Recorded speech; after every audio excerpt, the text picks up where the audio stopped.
Vous êtes chez Mix, Cuisine et Partage, au 21 rue des Carmes à Orléans. On travaille ici avec des produits frais, de saison et issus de producteurs locaux. On essaye d'être dans une filière zéro déchet.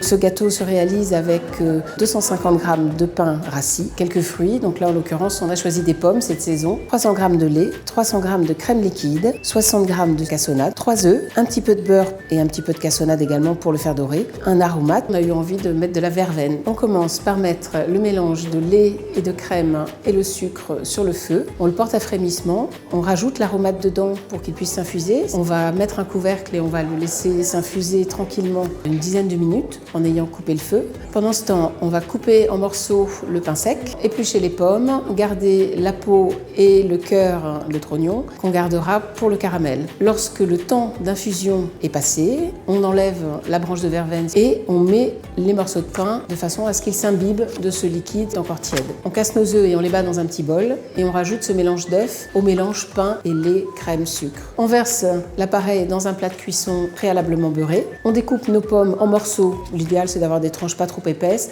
On les tasse tout autour des morceaux de pain. On saupoudre de cassonade, quelques morceaux de beurre et on enfourne thermostat 160 pendant 20 minutes. On prend nos déchets de pommes, on les couvre d'eau, on les porte à ébullition, on couvre avec un couvercle et on va laisser mijoter à petit frémissement pendant une dizaine de minutes. On filtre dans une passoire et on récupère le jus. Ce jus, on vient le mettre sur notre sucre dans une casserole. On porte à ébullition et on laisse mijoter à forte ébullition et donc le caramel devient un peu mielleux. On rajoute le beurre, on mélange bien ce beurre pour qu'il s'intègre vraiment bien et le caramel est fait. Lorsque le caramel aura redescendu un peu en température, on rajoutera un petit peu d'eau pour l'assouplir et faire qu'il se conserve de façon un peu liquide dans le frigo. Et après, de façon gourmande, on peut napper de caramel aux pommes.